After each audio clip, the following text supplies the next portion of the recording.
A Blessed Gift. Story 14. In the Shadow of His Wings by Joan Lim.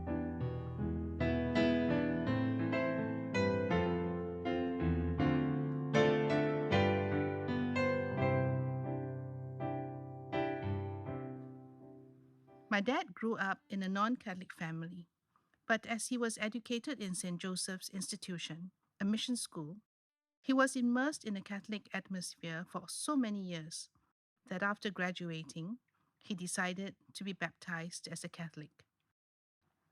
My mum was also baptized before her marriage to my dad, and together they built a Catholic family. My grandfather, who highly valued Chinese tradition, had insisted that my older brother and I be sent to Chinese medium schools when we reached school age.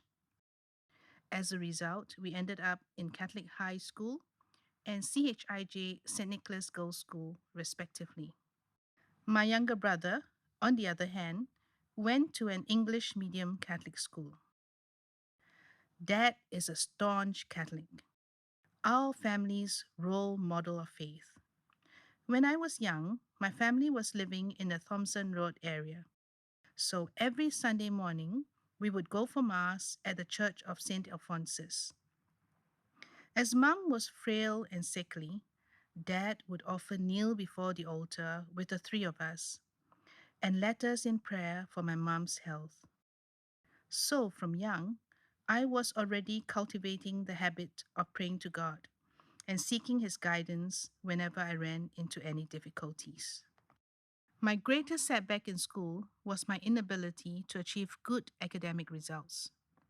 Every day before the start of my classes, I would go to the school chapel to pray, asking God for help with my schoolwork. However, despite my diligence, my results remained unsatisfactory. My parents even sent me for tuition, hoping that would help, but I still managed to be retained in primary four.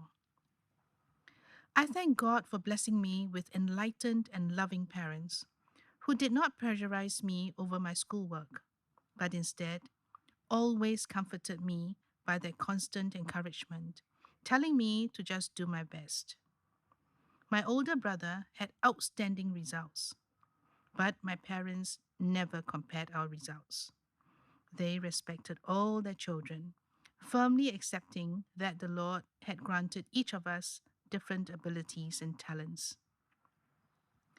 In secondary school, our principal, Mrs. Huang Li Po Si, encouraged the Catholic students to choose extracurricular activities connected to the Catholic faith. So I joined SSVP, the Society of St. Vincent de Paul, and began to reach out to the less privileged. We collected food donations and visited nursing homes regularly.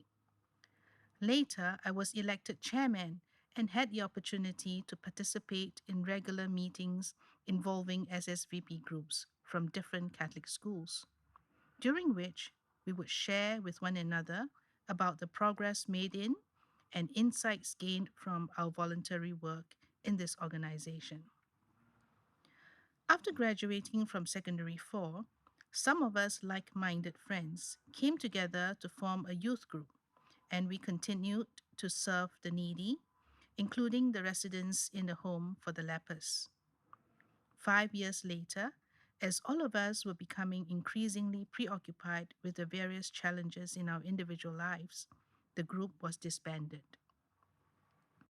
After my marriage, I had a daughter, then a son, and held a stable job. But my husband often needed to travel for work, and so I had to manage the care of my family as well as my career. In 2008, my employer decided to fold up his business in Singapore to reduce his operational costs, and I was out of a job. At that time, my daughter had just started primary school and was still adjusting to the changes from her kindergarten life, being as yet unable to handle her schoolwork independently. Due to these circumstances, I became a full-time housewife and stay-at-home mother to look after my two young children. This gave me not only the chance to provide my children with a happy childhood, but also the energy to look after my aging mother in law.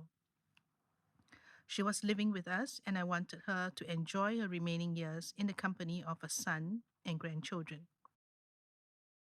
I knew that this was all part of God's perfect plan to enable me to build a cozy and harmonious home for my family.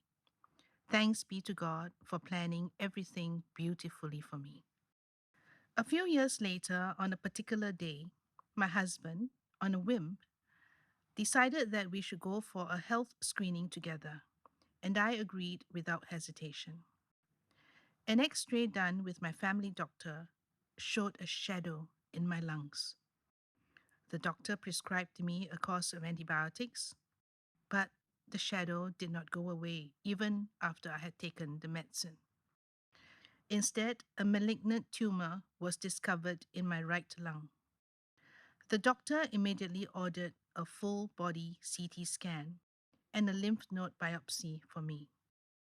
Thanks be to God, the cancer cells had not spread to the other parts of my body, and so I immediately underwent surgery to remove a third of my right lung. From the health screening to the removal of the tumor, everything happened within 2 months. During this period, my family and friends were praying for me, and my mom even visited the Carmelite monastery to ask for the intercession of the nuns. In the midst of all these loving prayers, I felt the grace of God like showers of blessings poured over me. I was able to commit everything to my almighty and loving God, and during the period of time I was undergoing treatment, I was not afraid at all.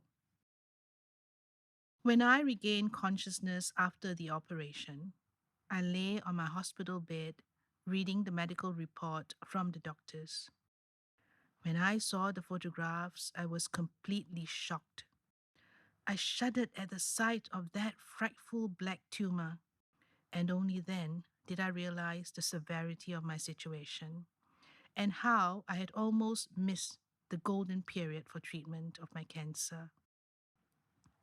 Before my retrenchment, I had gone for regular health checkups under the company's medical benefits scheme.